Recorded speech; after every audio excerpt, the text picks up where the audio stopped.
Auzubillahiminashaitanirrajim. Bismillahirrahmanirrahim. Our session.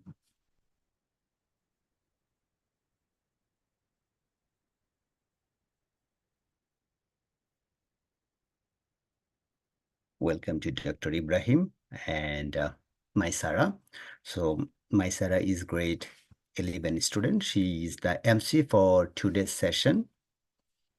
And our guest speaker, first doctor, just Monday he became a doctor. So he's going to share his success story so that our parents, children who are planning to be a doctor in Canada get benefit from this program. So, my Sarah, can you start the session? Assalamu alaikum. My name is Mysar and I'm a grade 11 student. I'll be the one interviewing Dr. Ibrahim, inshallah. So, like me, there are many other people in this meeting who are very curious about the path of medicine and what it takes to get there and what are the requirements. So hopefully we'll get to learn that all today. Thank you. I'm just going to share my screen. Let me know if are you able to see that? Yes, we can see it. Okay, thank you very much. Hello, everyone. So I've known Mr. Alam for a long time. I remember I went to his classroom. He was teaching at the Islamic school, and this was many years ago. And this is when I first started volunteering, and I gave a science presentation. But many years later, Alhamdulillah, we've still kept in touch, and now we're connected through giving these presentations. So thank you for hosting me here. I have a presentation where I'm going to go through different things about admissions to medical school, talk about my own journey, and I'd be happy to take any questions at the end. So I'm from the University of Alberta, but I'm from Calgary, but now I moved back and I'm in Calgary. Inshallah, in July, I'll be starting residency here in Calgary in family medicine. And so from now until then, it's a little bit of a post medical school waiting period until then. And so that's where I'm at right now. So in this presentation, it'll be focused a little bit on University of Alberta in Edmonton, but it's still applicable to other medical schools. And I can add in information about University of Calgary when I can. So I'm going to move on. So here we have the picture of the campus of the University of Alberta. As you can see, it's very nice and lots of green and lots of trees. And this presentation will answer hopefully a lot of your questions. So we'll just skip these. Okay, so this is the first part of the presentation where we talk about what is a doctor. Now, you may have heard the word physician. So the word physician and medical doctor or MD are interchangeable in Canada. Now, there are many different types of medical doctors. And the great thing about medicine is when you enter medical school, you have a choice of over 30 different types of doctors.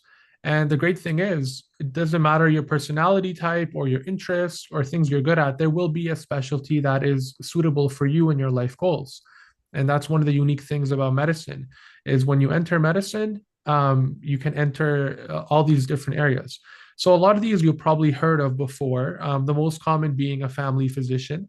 Other type of doctors, a dermatologist, so a doctor that deals with skin and hair, pediatrician, a doctor that deals with patients under the age of 18, psychiatrist, so a doctor that goes to medical school and then does a residency in psychiatry to deal with mental health. This is different than a psychologist, which would not be through medical school. That would be a master's or PhD in psychology, which would be different. And so as you can see, there's so many different types of doctors here, many types of surgeons here, a doctor that deals with women's health and the pregnancy, obstetrics and gynecology, et cetera, et cetera. So there are other healthcare professionals. So the list here are going to be individuals that would not attend medical school, but they would go to other professional schools. For example, if you want to be a dentist, you would go to dental school. If you want to be a nurse, you would do nursing school, etc. So medical school won't cover these. I'm going to be talking about a physician or a doctor. Now, the Faculty of Medicine and Dentistry at the University of Alberta. So here's a nice picture of the main hospitals at the University of Alberta. The good thing is all these hospitals are actually interconnected. So, for example, in wintertime, you don't have to do much walking outside. And also the Children's Hospital, which is called the Stollery Hospital, is connected to the University of Alberta Hospital, which is for adults. It's a little bit different in Calgary when we have the Alberta Children's Hospital, which is not on the exact same campus as Foothills, but here in Edmonton, they are connected. Now, the University of Alberta Hospital is the largest teaching hospital in Western Canada. And there are 20 departments, 8 research groups, and 15 centers and institutions. So it's a very large um, cohort of individuals there. Now, within the Faculty of Medicine, we have radiation therapy, medical laboratory science, dentistry, dental hygiene, and the MD program. So these would be other programs that are considered in the same faculty, but they are not the same program. They would lead to other qualifications. Now, one thing is the University of Alberta is called Faculty of Medicine and Dentistry because we have a dental school. It's the only dental school in Alberta. Calgary does not have a dental school. That's why they're called the Cummings School of Medicine. So, medical school itself. So we have 660 undergraduate medical students, which is a diverse community of exceptional learners. If you do the math, approximately about 160 students per year. But I believe this past year, their capacity has increased to about 180, and it may increase to about 185 next year. So there's a very big class for the entering students. And there's also a lot of faculty. So there's 700 full-time faculty, and there's over 2,000 community clinical faculty. So that would be a physician or a doctor who is not necessarily a professor, but they practice in a clinic or hospital, but they do take responsibility in teaching residents and students. That's what the community clinical faculty encompasses. Now, at the University of Alberta, medical school is a 4-year program, which is after your undergraduate degree. Contrasting that to University of Calgary, which is a 3-year medical program, but the difference being is that at the U of A, there are summer breaks. So you do have breaks between the years. University of Calgary is the same content-wise and covers the same material, but they have way less breaks than University of Alberta, and they don't have summer breaks. So there's pros and cons to both of those, which I can touch on in the end, but they're both great medical programs here in Alberta. So at the University of Alberta, we do take equity, diversity, and inclusion seriously, and there are multiple different groups to help facilitate the process of interviewing and also admitting students, as well as when they're on campus to form a cohort of support. So we have the Indigenous Medical Dental Student Association, Black Medical Student Association, and other initiatives as well at the University of Alberta. So now we're getting to the thick of the presentation about application requirements to medical school at the U of A. So we can think of this as divided into both academic requirements and non-academic requirements. Both are very important. What that means is you could be someone that studies 24/7 and you memorize a textbook, but if you aren't a strong speaker or interviewer or someone who has good communication skills and empathy, then that's not enough to get in. At the same time, you could be someone who is the world's best speaker and the world's best communicator, but if you have very poor marks, then you also will not be accepted.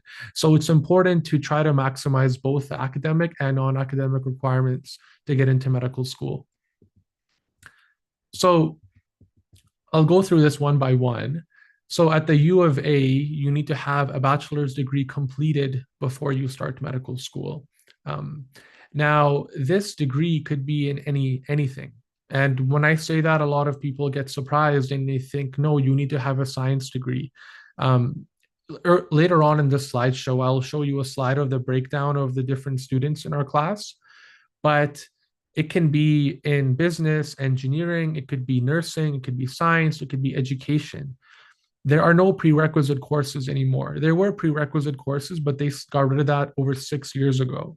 So it can be a degree in any subject, and there's no prerequisite courses. Now, one of the biggest questions high school students have is, okay, well, then what degree do I choose? What university do I choose? Now, the type of university, there's a lot of myths out there that maybe if you go to a more prestigious undergraduate school, then that will look better. And the answer is it does not matter the type of school you go to. Whether you go to the biggest and best school for your first degree in Canada or any other small community school, it does not matter. You should choose a university. In my opinion, this is just my opinion, but I stayed at home in Calgary, went to University of Calgary for my first few degrees. And I like that because I got to save money as well as I got to live at home, and I had all the benefits of, living at home and home cooked meals and all of those things. And if you live in a different place, and you're going to have to spend more money, as well as you won't have those advantages of living with your family and friends. And then in terms of the type of degree, again, it's important to choose a degree that you're interested in, a degree that you can get high marks in, and hopefully a degree that also may have the chance to lead to other avenues if you don't get into medical school right away. So there's so many factors involved, and you can ask 10 different medical students about their opinion, and all 10 will maybe tell you a different answer. So it's very subjective here. Now, CGPA, that stands for cumulative grade point average. And there is a different minimum for Alberta and out of province applicants. So, one thing about medical school admissions in Canada is that medical schools in most provinces do have a preference for people who are from that province to get accepted. They have a certain quota, so a number of students they accept have to be from Alberta versus outside of the province. And the reason being is that in Canada, healthcare is provincially funded. And so the provincial government does, even though medical school is not cheap by any means, the government does subsidize healthcare and education. And so their logic is if we accept people from this province, they're more likely to work here and do residency here. And so that's why they have that, if you were wondering why there's different minimums. Now, minimum does not mean competitive. So minimum means this number needs to be that or higher for your application to even be read or considered. And this is on a 4-point scale. However, I'll get to other slides talking about competitive, which means the average of accepted students' GPA, which is not the same as this number here. Now, for the MCAT, so the MCAT stands for Medical College Admissions Test. Now, this is an important test that you would take in your university years. So a lot of people write it either after second year or after third year university. And this test is something that you have to study for. And it's a very long test, but it's manageable if you put in the time to study for it. Now, again, there's different minimum requirements if you're from Alberta versus not from Alberta. And one change that the University of Alberta made 2 years ago is that they have a threshold, and once you meet that threshold, the MCAT is not considered anymore. So as long as you meet the minimum requirements, whether you have a perfect score or above the or just at the threshold, it does not matter. Before it used to be different, where the higher the better. Now, this could be contrasted to University of Calgary, where for them, the higher the better. They don't have that threshold unless you're from out of province. But for University of Calgary, they look at one particular section with a lot of weight, and that's the reading, critical reading and reasoning skills. So as we can see, there's a little bit of differences between both Calgary and Edmonton, even though they're in the same province. And so it's important to read up the different differences before you apply. So now another important aspect here, so the non-academic requirements. So there are many things that are listed on your application and that are looked at. So the personal activities section, this will give you an opportunity to include things outside of academics. For example, you can talk about any work experience or volunteer experience, any leadership roles you have been a part of, life experiences. On the application, there's room for 4 entries in each of those 4 things. And references is important as well. So at the University of Alberta, they require 2 references. And there's something called the Casper test. This would be an online ethics test you take where they just go through different situations and you would say like how you would answer it. you would write that Casper test in the same amount, in the same time that you apply. So within a month or two. So it's not a terribly difficult test by any means, but it's something that you can prepare for. So, for example, you can work on your typing speed because it is a time test, and there's a lot of practice questions floating around, and also reflecting on your own life experiences. Now, the next part is the interview. So everything we talked about so far will be looked at, and you will be given a score, and then you will move on to the interview if your score is high enough. So the interview is going to happen usually in about March. So actually, I was an interviewer a couple of weeks ago, and what that interview is, there's multiple different stations where at each station you have about 8 minutes to answer the situation at hand. Now, it could be a situation about your personal life, or it could be an ethical situation, or it could be a situation trying to understand your perspective on different issues that are happening around the world. It doesn't have, in fact, most, if not all of them, won't even be medical related. So you don't have to, you're going to medical school to learn medicine. It's not expected you know anything about medicine going in. But it is expected that you have an opinion on different issues that are going around. And it is also expected that you're able to express yourself and communicate effectively. So that's what the interview would be. So this is just a summary so far of what we've covered. So again, you need a bachelor degree to apply to University of Alberta. The personal activities is looked at, the MCAT, and you would do all this October 1st. That's when application is due. And as I said, the Casper test is plus or minus 1 month from the application deadline. I guess you can also write it a month after your application is due. And then interview decisions will come out, I believe, in late February. And then the interview itself will happen in March if you're got an interview. And then from March to May is the waiting period. So essentially, everyone that interviewed for medical school 2 weeks ago, and from now until May, they're just really tense because they're waiting to see if they get accepted. And I remember being in that position. It is not a fun position because there's nothing else that you could do, and you're just waiting to see if you got accepted or not. And then if you get accepted, you would then start medical school in the fall, I believe the last week of August. For the University of Alberta, University of Calgary, I believe the first week of July they start. And they have earlier start time because they have school in the summer when we don't. And if you don't get accepted, which I didn't get accepted the first time I applied, and many people don't get accepted the first time they applied, then you figure out what are some ways to improve your application, and then you try again. And then hopefully it works out and you keep trying. So here is a picture showing what I talked about earlier, that 85% of the positions are for Alberta residents. There's also rural stream and other processes for other individuals from other backgrounds. And we also have a military medical training program. So this is a slide here talking about research and medical school. So let me go back to it. Oh, well, I skipped it, so I'll just talk about it now. But essentially what that slide was talking about, how there are multiple research opportunities to get involved in medical school. Some people decide to do another degree along with medical school, maybe a master's degree. Some people even do a PhD. That would obviously increase the amount of time you're in medical school, and very few people go about that route, but it's an option if you want to. You can also do research in the summer, for example, and that could help you when you're applying to residency programs.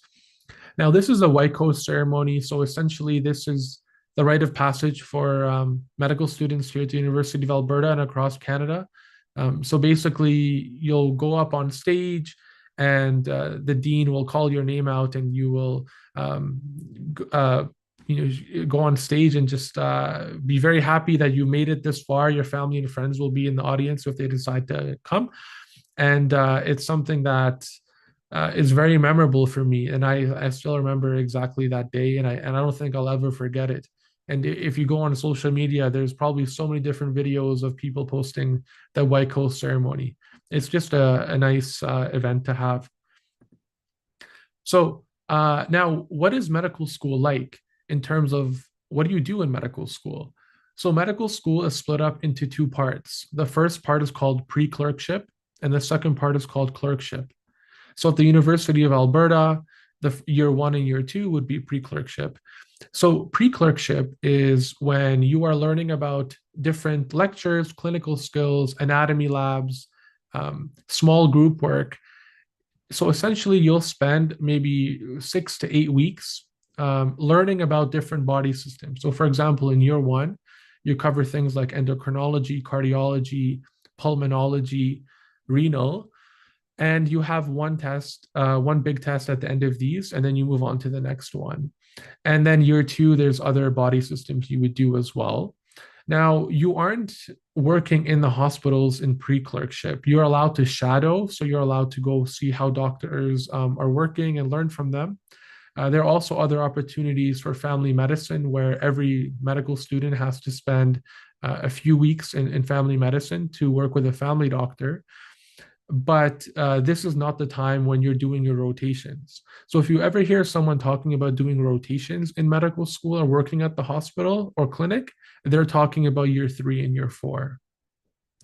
And at the end of year one and year two, there is a test called the comprehensive exam, both a multiple choice part, and then there's also a clinical skills part before you move on to year three at the University of Alberta. So during this is clinical skills. Now, year three and year four at the University of Alberta, this is now when you're going to be doing rotations. So you're not in the classroom anymore. You're 100% of the time you're in the clinic or hospital. And you will spend, again, maybe 6 to 8 weeks. Some of them are a little bit shorter, like 4 weeks, in these different rotations. So internal medicine, obstetrics and gynecology, pediatrics, psychiatry, family medicine, general surgery. These are the rotations you would do in year three. Now, you can also do electives in year three, but year four, you're finishing off with geriatrics, emergency medicine, subspecialty surgery, and then subspecialty medicine, and then room for electives, more electives in year four. So in medical school, some people may come in with an idea of the type of doctor they want to be, and that opinion could stay. But many people, the opinion changes. I guess I fell into the first category where I knew in first year medical school I wanted to be a family doctor, and I matched to family medicine last week. And so for me, it stayed. Some of my friends, things changed. Some of them, they stayed. So it really depends. Now, when you do electives, that could be an opportunity for you to discover other areas of medicine, to learn more about them and to see maybe, hey, is that the field for me? And you're able to do electives both in Edmonton, in Alberta, as well as doing electives across the country or even abroad. Now, medical school is very supportive. So one thing that's great about medical school is that you worked very hard to get into medical school. And once you're accepted to medical school, the faculty does a great job of supporting you. So if you need certain academic supports or there are things going on in your personal life, they're very welcoming and ready to help you with that. So here is the graduation. And so this is a great opportunity then when you're able to celebrate and you get to take pictures with your family and friends. So now what's the next part? So you likely already know this, but when you're done medical school, the journey is not over. So I mentioned that in July, I'll be starting my residency. So July 1st is the day that all new doctors start working. They start working in whatever specialty they were able to match into in whatever location they got as well. Now, this is the point where people's paths really diverge. And what I mean by that is during medical school, everyone has to do the same work, right? Besides electives, everyone does the same work, the same exams, whether you want to be a psychiatrist or a cardiac surgeon or a family doctor or neurologist, everyone does the same work. But depending on the residency program, your life could look very different. It could look very different in terms of the amount of years of school you have left. So residency programs can range from family medicine being 2 years to cardiac surgery maybe being 8, 9, 10 years, including fellowship. So a big part of that is up to you determining the amount of years that you want to continue doing. Um, as well, there's so many different types of doctors, and we all do different things. And so if you want to be a radiologist, for example, so a doctor that reads scans and images, then your life's going to be very different than a psychiatrist, where the psychiatrist is going to do a lot more talking, communicating with patients. So again, you choose this yourself. So here's a summary again. So high school, if you're still in high school, then you need to finish that. And you need to get into an undergraduate degree. So that will be the 4 years after high school. Then you will start medical school. Most people don't actually start medical school as soon as they are done their first degree. Reason being, it's very competitive. Some people also have a change of heart where they decide on medicine after they finish their degree. Some people may be working for a few years and then decide on medical school. So keep that in mind. Now at the U of C medical school, it's 3 years, but here it's 4. Now residency, again, it really depends. You can make it 2 years, 6, 7, 8, 9, 10, depending on what you want to do. And then you're finally a practicing physician. So for me, this would be 2 years from now, I'll be a practicing physician because my residency is 2 years. So my journey to medical school. So everyone has a different journey to entering medical school. And I knew in high school this is the path that I wanted to pursue. And I did a biological sciences degree, so a bio degree at the U of C. And I applied to medical school in my final year of my degree, so my 4th year. I interviewed to medical school and unfortunately did not get accepted. Now, afterwards, I decided on the different career paths that I wanted to look into, but I knew that I wanted to get into medical school, and I knew that many people apply again. So my goal was to reapply to medical school, but the question was, what do I do in the meantime? And I thought about different careers and different opportunities. And one thing that I've always liked doing is I've always liked coaching, tutoring, working with students. And so I looked into a program which was the 2-year education after degree at the University of Calgary. And I went into that and I tried again to medical school. And when I got an interview again to medical school, I was able to be accepted to University of Alberta. And so during my time in my education program, it was a great opportunity to work on different skills like communication skills, leadership, teamwork, etc. And I was setting myself up for an alternative career if medicine didn't work out for me. And it's important to realize that there are other opportunities in life besides just focusing on medicine. And it's very ironic is that when I finally came to that realization and realized there's more to medicine, more to the world than medicine, is when I performed really well in my interview and I got accepted. So if you go in there, very hyper focused and tense and realizing that there's nothing in the world except being a doctor, then you may not perform well on the interview. So this is admission stats. So this is from the 2021 cycle. So it's a few years old. And if you want the more recent data, you can search it up on Google, type in University of Alberta medicine admission stats, and you'll get the admission stats that were more recent. So median being the 50th percentile GPA. So this is depends on if you're from out of province or in province. It's very close to the same. And then mode being the most common GPA. And then this was actually done before when MCAT was seen as competitive, as in they looked at the score, the higher the better. Now they don't look at that anymore. Now it's a threshold. But interestingly enough, there is still quite of a high median MCAT score. It's not as high as this, but it's still up there. And this is from the class of 2024. So my class, the ones we're graduating now, is approximate percentage of people who have came into medical school with just a bachelor's degree versus a master's degree versus a doctoral degree. So you can see 35% of students came in with more than one degree. And in fact, this number is probably higher than 35% because some people, like myself, have more than one bachelor's degree. So keep note of that, as you can see the different numbers. Now, this is from the most recent class. So this is people who were accepted to medical school that just started this September. And this is a breakdown. This is available on the website as well. You can type it up and you can see different graphs. The entering class, what their first degree was in. You can see the overwhelming majority was individuals who had a science degree. But you can see there's other people here as well. You have people who had a commerce, so business degree. 2% had arts degree. Engineering, 2%. Kinesiology.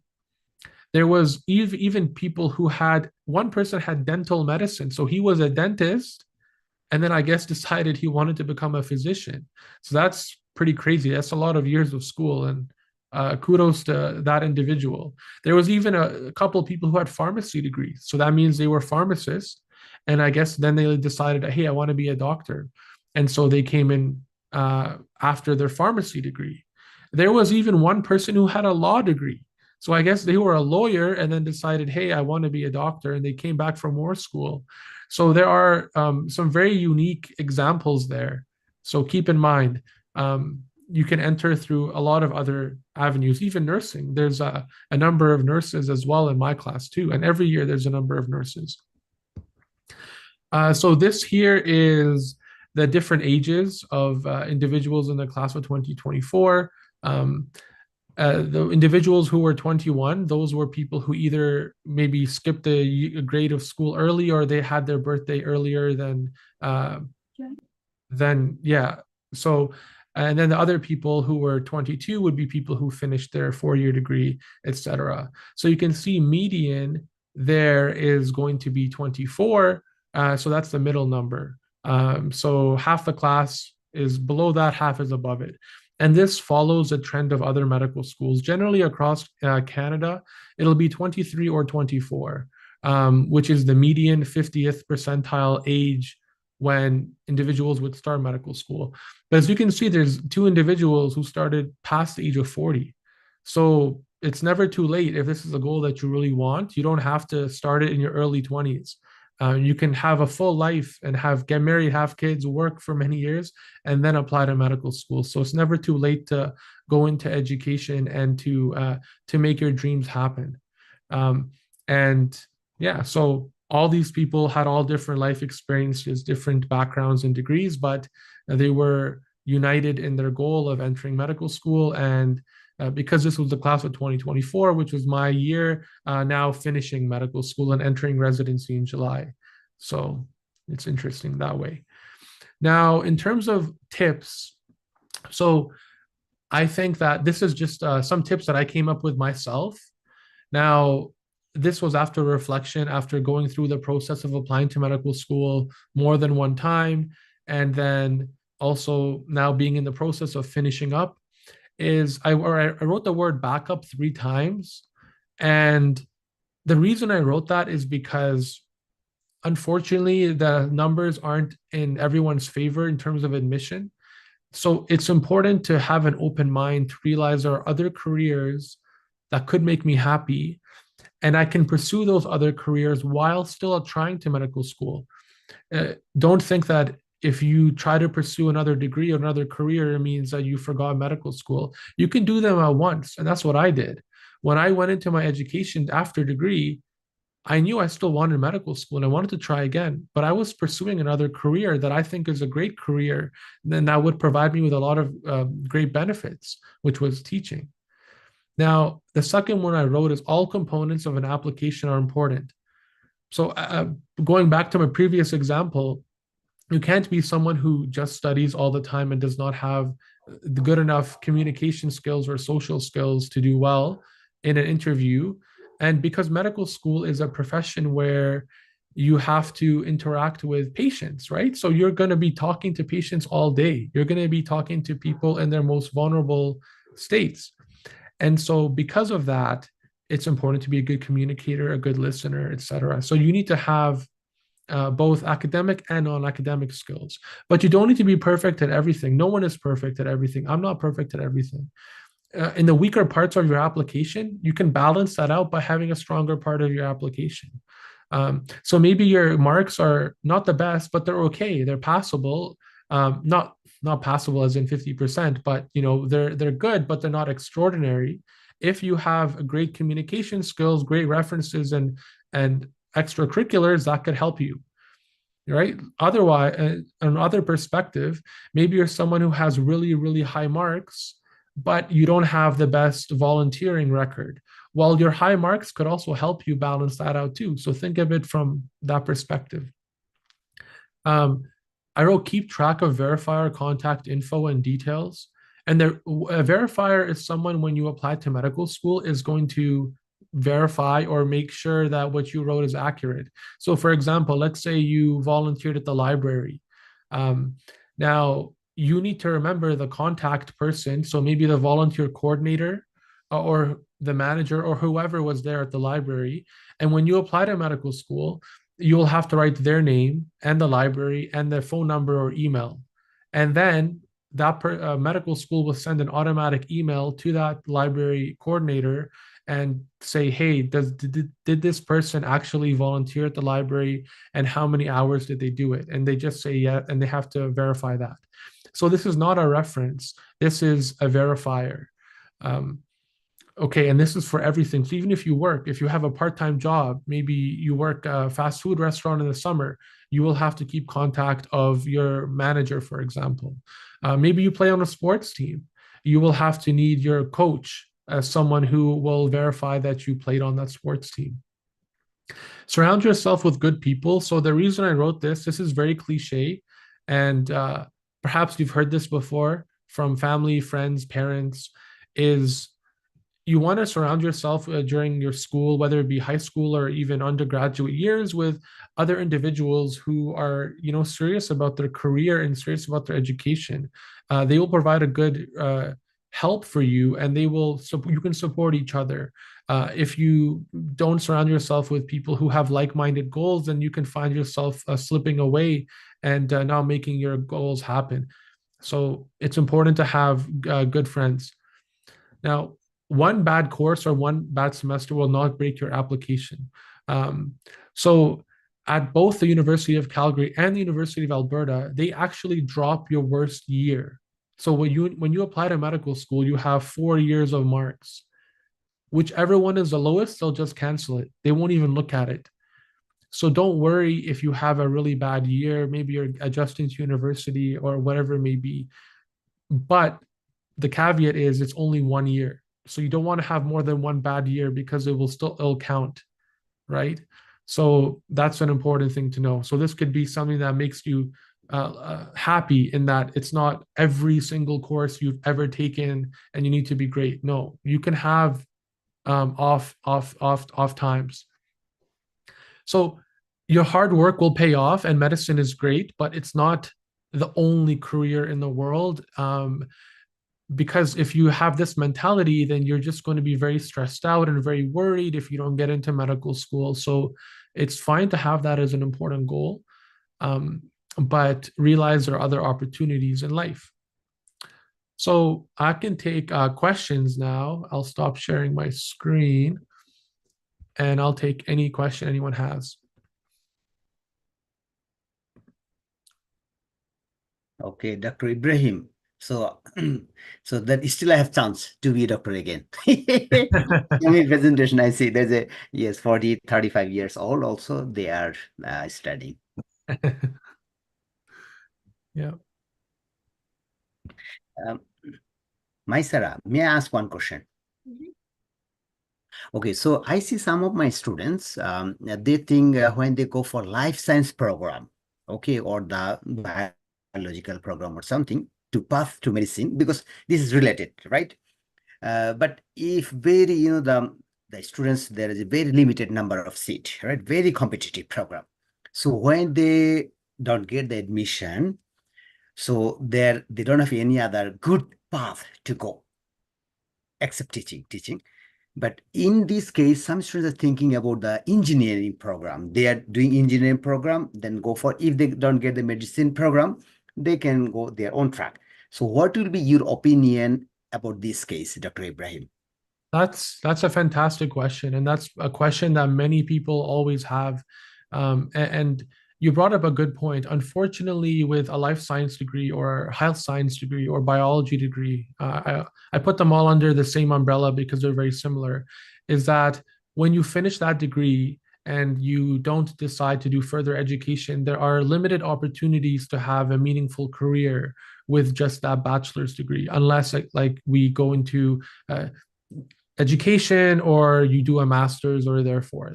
So it's always a balancing act where you want to choose a degree that has a good backup plan.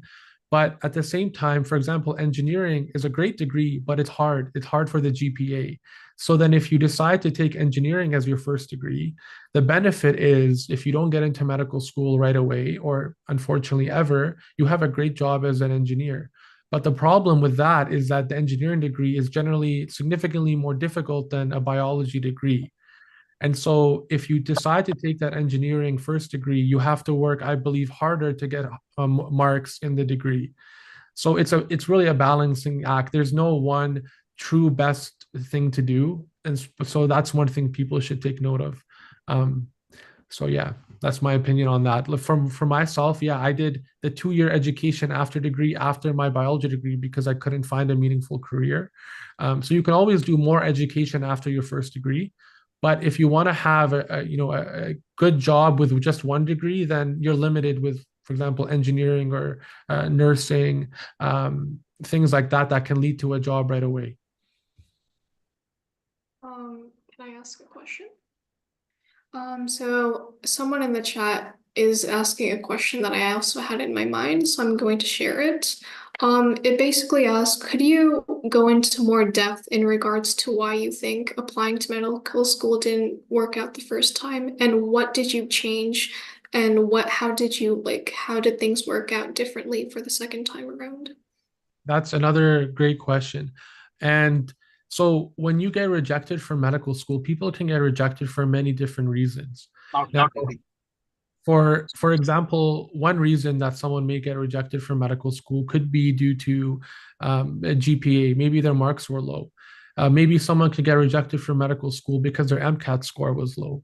Maybe someone can get rejected from medical school because they don't have enough volunteering experiences and they didn't write their application in a meaningful way. Or the final one, which applied to me, is someone could get rejected from medical school because their interview performance was not very high.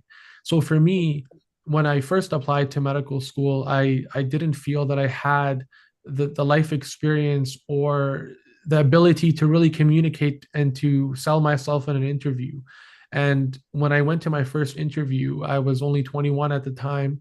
And to be honest, I didn't think that I did well just because I wasn't able to express my different achievements in life and express myself in a great way.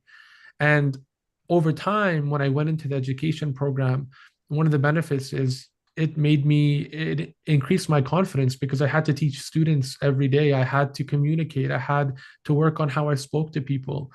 And so when I went into the interview again, it was just a lot better for me. I prepared more. Yeah.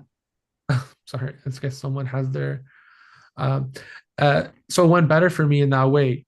So it really depends on the reason why you didn't get accepted, and then you can always try to fix whatever issue you had. It depends on so many different reasons it could be.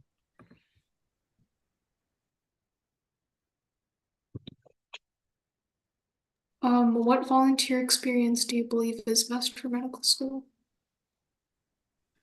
What volunteer? So this question is there's no particular volunteering or extracurricular activity that gets higher marks than other ones. Different things that are looked at is how long you have done that activity and your commitment to it. So if you have done an activity you're passionate about, it's a volunteer organization, for example, where you've done for many months or even years, it looks really good because it shows that you have commitment to something, that you're interested in something, and you are putting your passions towards good use. So instead of doing things that you may read online that look good, but you don't like them and you're not going to do them for a long time. It's much better to do things that you like. So, for example, for me, pretty much everything I did in my medical school application would have been things that I would have done had I not been applying to medical school. And one thing that I always tell people is ask yourself if the volunteering experience you're doing now, you would still do if you weren't applying to medical school. And if the answer is no, then you probably shouldn't do it. So, for example, for me, I I've always been an athlete my entire life. So I've was a volunteer soccer coach. I was a soccer referee. I also worked in summer camps for soccer. And so all these things I would have done anyway, just because I love sports. Other things, for example, I was an orientation leader and I was a campus tour guide at the U of C. And I just like working with students and I like showing people around. So I would have done those things anyway. And they were fun for me. If you're doing a volunteer experience that you don't like and it's not fun for you, then it's probably not the best use of your time. And there's so many things that you could do that are interest to you and could help you in medical school and in life too.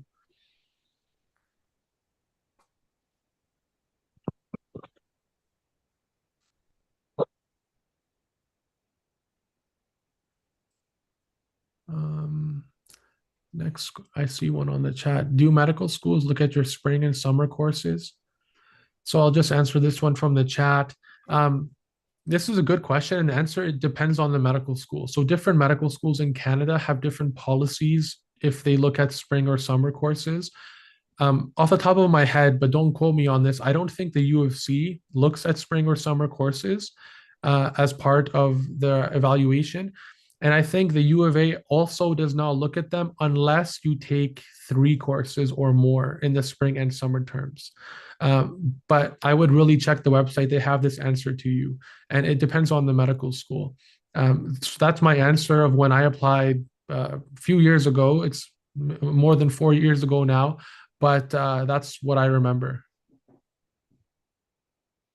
Can you specific on which summer? Yeah, so this person was so in university.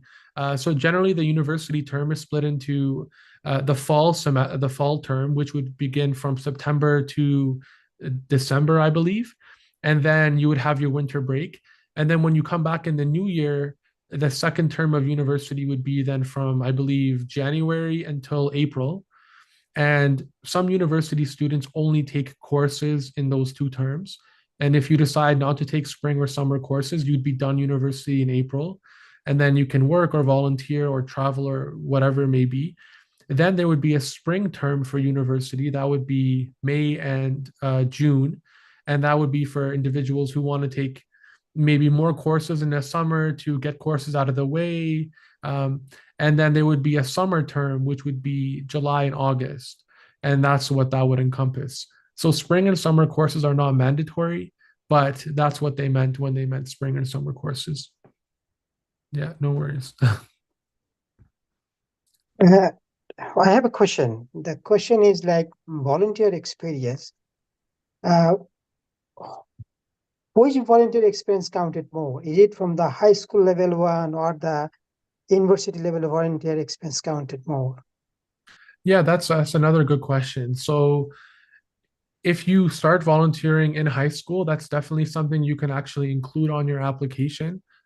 So it doesn't just have to be things you do in university. But if there was specific weight between someone who only did things in high school and didn't do anything in university, that's really not a good thing because you want to continue doing the volunteer. So in university, it'd be counted a lot more if it's university versus high school. But in terms of the best solution would be to do it in high school and continue during university. So that's my answer to that. بيقولوا تاني سنة في الهندسة هي أصعب واحد بس بيشيلوا لك سنة لو أنت عملت وحش في أول سنة أنت like you have no hope صح؟ عشان So يشيل أنت تعملها drop. I speak Arabic. I don't speak that language, so I don't know if you can translate or he was just talking to his family. I don't know. بكلمك عربي مش مصري. مصري ده مصر. So I'll hopefully answer questions in English because that's the language I'm most comfortable with. So sorry about that.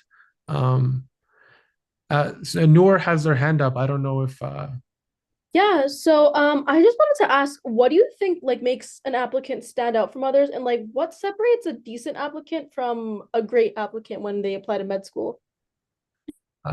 that's a good question. So I think that there are several different things that are important to look at. So what separates a good applicant from an applicant who's accepted to medical school is the great applicant is someone who excels in most, if not all, of the areas. So if you can try to be someone who has good marks, someone who has a good MCAT, someone who has good volunteering and a good interview, you're in a good spot. Um, a lot of applicants, may be strong in one area but weak in two or more areas, and that's why they don't get accepted. And so that's one thing I would say, to be well-rounded. And this is something that people may not want to hear, but a component of it is luck. There's a lot of people who apply to medical school, and a lot of people have great applications, and there's very few positions. And sometimes what separates someone who get accepted or not is just luck. So you just have to work very hard, and pray and hope for the best. And there's nothing else you could do. So that's my answer to that. So I've heard cases where students complete 2 years of an undergrad and they go straight for a medical school application. What are the chances of being accepted under these circumstances? Right. So I think the program you're referring to is a program at Queen's University where they allow certain students to apply after 2 years of university. But as far as I know, in English Canadian medical schools, there is no other program like that. There's nothing like that in Alberta. So I cannot speak about the Queen's University Medical School because I'm not a part of that medical school, and I don't know anyone who went there. But I would suggest maybe reading up online or asking someone who would attend that school. I know that in Alberta, for the University of Alberta, you need to have a degree, but at other medical schools like University of Calgary, you can apply after your third year. So it depends on the medical school, but not related to University of Alberta.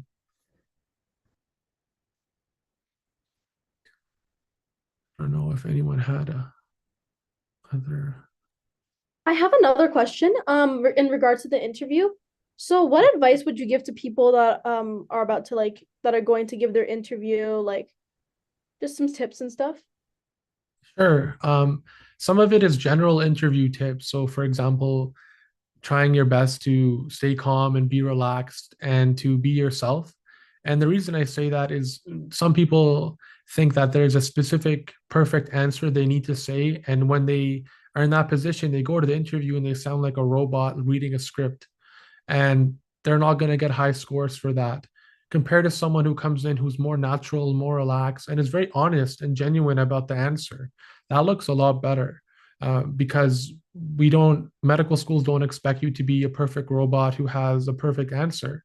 So being relaxed, well-spoken, something that you can develop that skill through extracurricular or volunteer activities and life experience in general. Other things that would be important as well would be things to read up on general issues that are going around the world. So could be interview questions about things that are super random. And if you are someone who reads the news or someone who's educated about different issues that are going on in Canada and around the world, you can appear to be a lot more well-spoken and educated about those things. So one tip could be to continuing to read about different issues in the world and Canada itself. And that could also help you in the interview. So those are the two main things I could say. I have another question regarding the volunteer experience. Mhm. So does the volunteer experience has to be institutionalized? So what I mean to say, like let's say somebody has a passion of in arts and crafts, drawing, painting, and he or she just maybe helping the community kids or maybe working with some person who is basically a teacher and he is helping or she is helping her.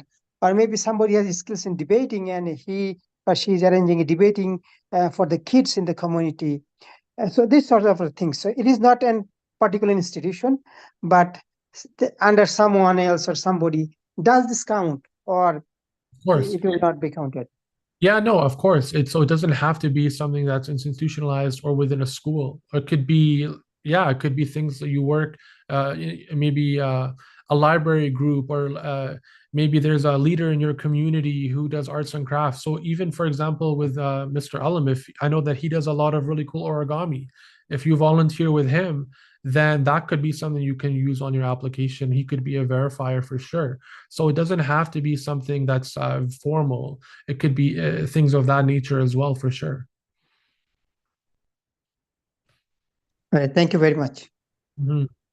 Dr. Ibrahim, one question from Sister Dr. Mona. She is also doctor. So, is it some subject in the university like microbiology? Some subject is very difficult to get some marks, but there are some easy subjects to get easily like 100%.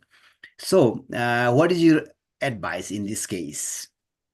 Yeah, so that's also a good question. So in university, there definitely is a spectrum of difficulty. Some courses are easier than others, and I would have to say that when you apply to medical school, they don't look at the difficulty of your courses or your degree.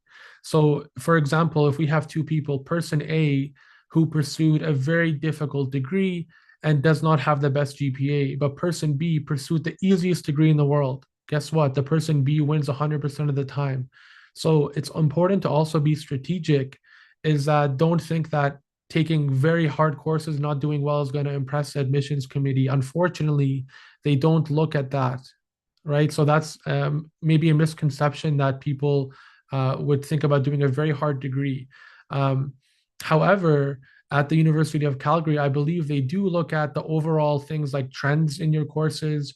They look at if you're taking maybe more courses outside of your degree, maybe more difficult courses, that is given a little bit of weight, but definitely not enough to offset a bad GPA or overall resume. And as far as I know, U of C is one of, if not the only schools that looks at that. But for the U of A, the one where I went, not considered whatsoever. It's just the hard mark and the hard degree. Nothing else is looked beyond that in terms of details. Okay, Dr. Ibrahim, one more question about not the medical school admission, that is the university life science program admission criteria. So some students are taking IB program, AP program, and they don't get the good mark. But when there is a normal program, they're getting higher mark. So what is your opinion about? Somebody says that if they do the AB or IP program, there's extra credit. Can you clear it?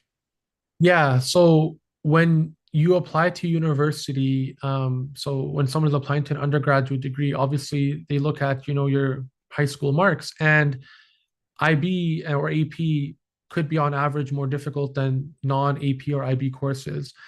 For me, it's been more than 10 years since I graduated high school now, so I don't particularly remember the details. But I think when I was in high school, it didn't really matter if it was IB or -1, for example.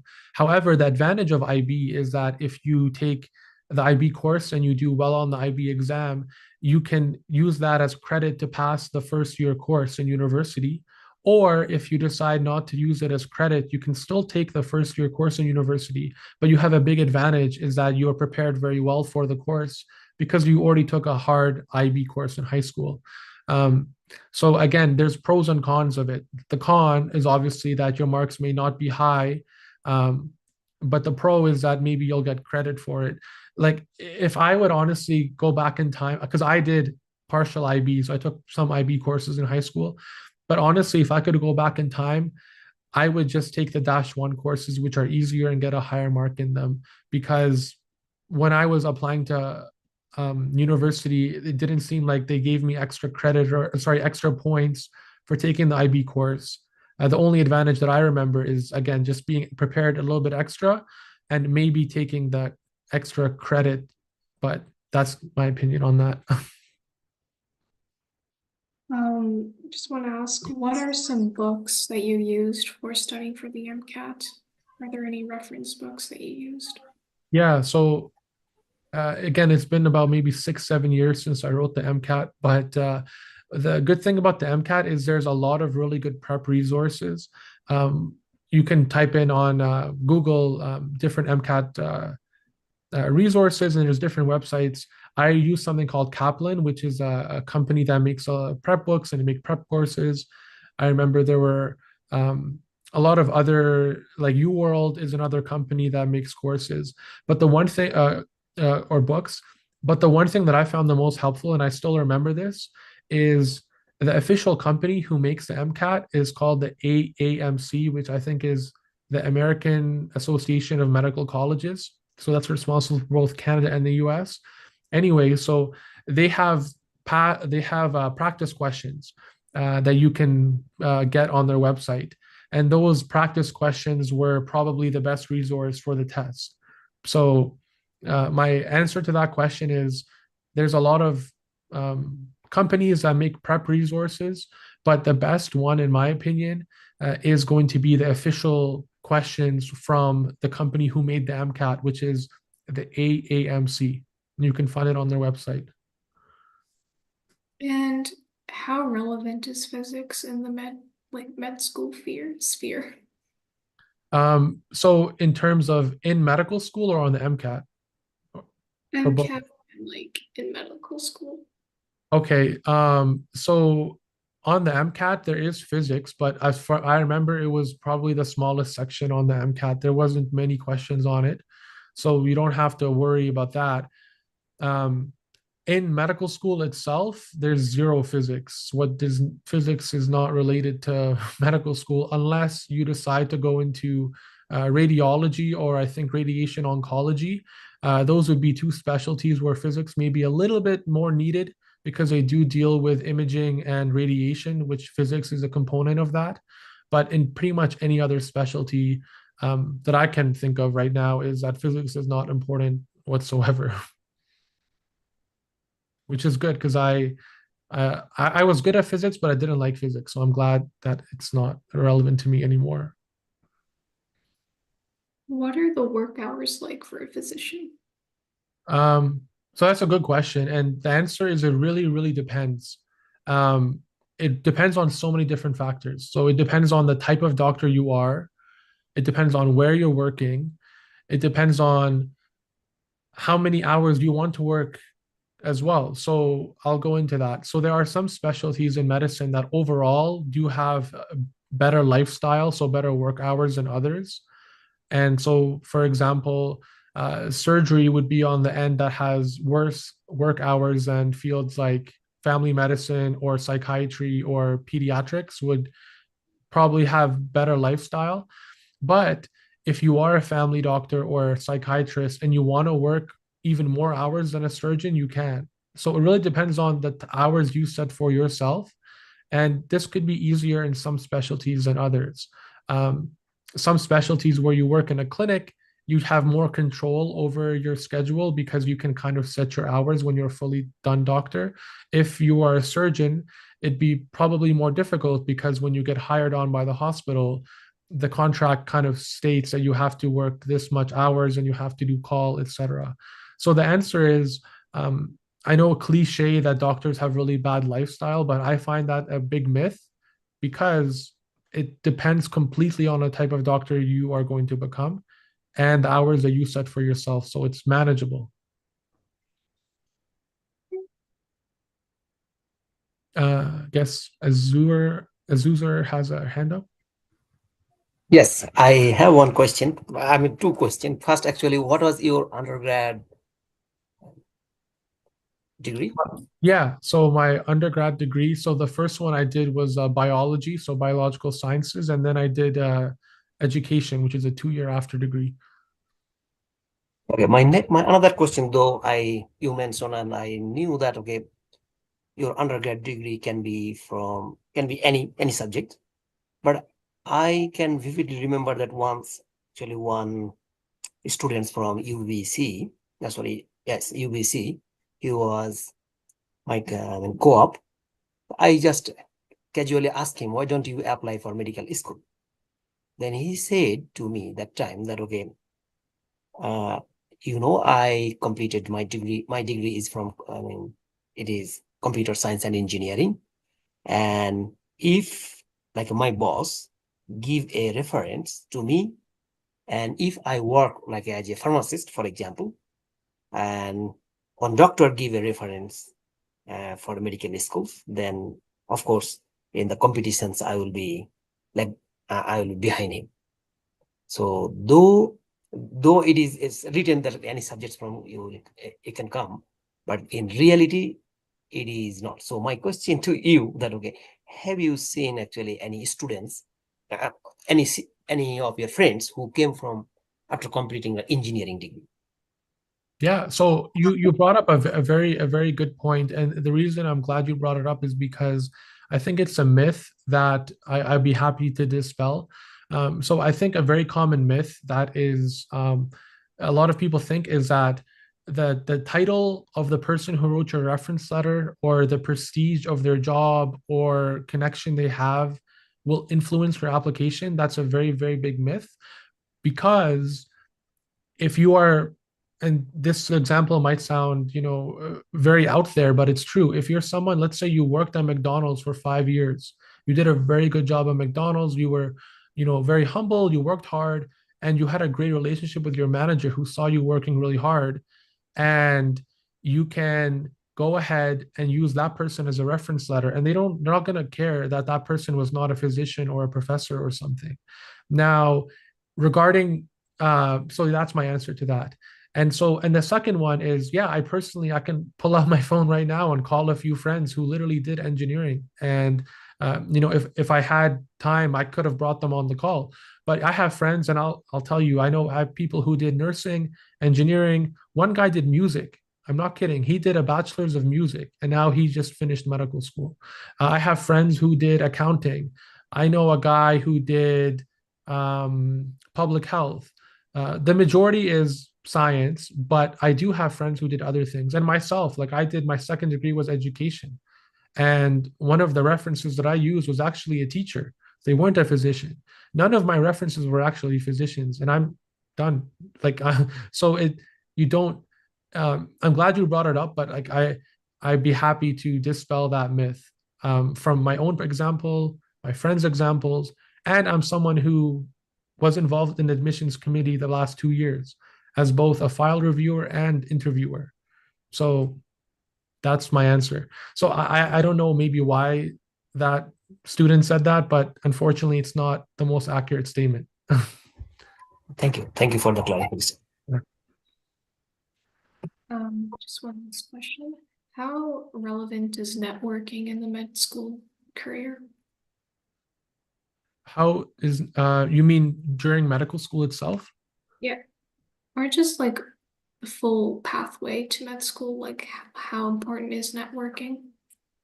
Yeah, so I think related to networking is the impression that you leave on in your different rotations. So in medical school, everyone goes through different rotations, and it's very important to work hard in every rotation. And the reason I say that is because medicine is a very small world, and maybe you want to be a surgeon and you're doing a rotation on psychiatry. And so you're thinking, oh, I don't like psychiatry. I want to be a surgeon. And you're not going to work hard on psychiatry. Well, that psychiatrist, maybe their best friend is a surgeon. And maybe your name will come out in a negative way. Or maybe that psychiatrist is friends with the person who is going to be in charge of residency for surgery, right? A lot of people do know each other. So it's important in that way for networking to try your best at every rotation. But networking in terms of residency will depend on the type of residency you want. So in some residencies, the programs are smaller and there's less positions, and so they'd be more competitive. In that way, making connections, making connections with other residents or doctors and getting your name out there is important. But in other specialties that have more positions, it's not as important. So it depends. Networking itself, again, like a lot of answers I'm giving, is very dependent on your specific situation. But the one tip I'd give in general would be to put a good impression and work hard no matter what rotation you're on, because word is spreads a lot in medicine because there's not many doctors, right? So a lot of people do know each other, even in different specialties.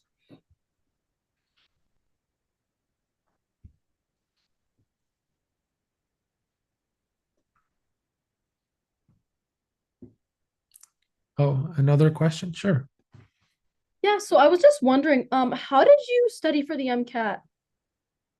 Yeah, so how I studied for the MCAT is I wrote it, I believe, in either July or August. So I think I started studying in maybe end of April or whenever my university exams finished for that term. So I studied for maybe 3 months approximately on average. And I think that's how many times people generally do study full time. Some people actually maybe would volunteer or work and study part time. Um, but it depends. So for me, that's what I did, and I think that's what a lot of people do. And in terms of how I studied, is I split my studying into two parts. The first part would be studying content. So how I did that would be I looked at different books, and again, the Kaplan Company has different books, but so do other ones. And then the next half would be just questions, and I would do questions every single day, and I would learn from both the questions that I got right and wrong, because the questions you got right, you want to know if you got it correct for the right reasons, as opposed to you guessing. So I would do questions and I would review them. So I'd split into 50% content review and 50% questions. Um, but again, I wrote the MCAT like maybe 6, 7 years ago. So you can find someone who wrote it a bit more recent or online, but that's what I did when I did it.